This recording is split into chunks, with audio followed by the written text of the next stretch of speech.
Since it's very difficult to make a video of the gauge while pulling about 15 psi of boost, I'm going to replay some data that I recorded a couple weekends ago. The data that I have recorded is in all three of the slots. I'm going to play the third slot first. In this slot, I believe I hit the rev limiter a whole bunch of times. At the top of the gauge, you'll see the boost. At the bottom, you'll see the RPM, and on the needle, you're actually seeing the AFR.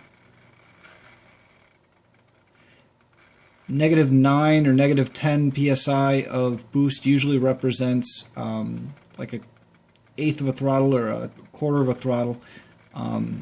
Basically, the motor isn't under any load. -6 psi usually means that it's completely idling. Under idle, it actually draws a smaller amount of vacuum than under a little bit of throttle. Whenever the boost goes positive, it usually means that I'm at full throttle.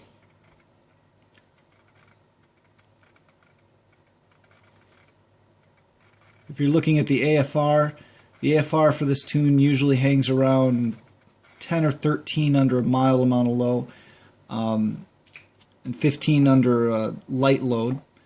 Now I'm going to play back another one of the recorded slots.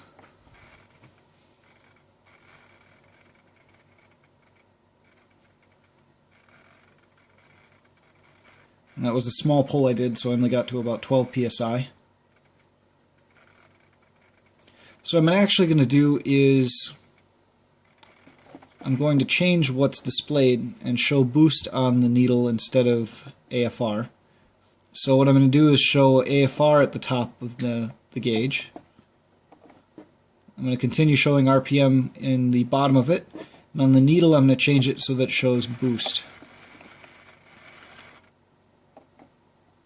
Now, it's difficult to see, but 50, there's a little 0 next to it, which represents 0 psi. This would be 5, 10, 15, 20, 25 psi boost.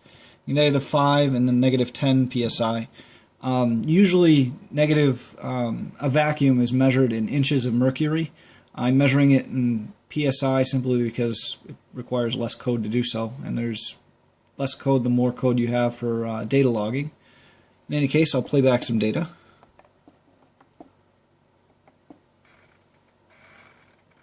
So you can see it's at a normal idle, so it's hanging around -6 psi. I gave it a small pull, so actually that's a fairly large pull. It went up to about 10 psi of boost.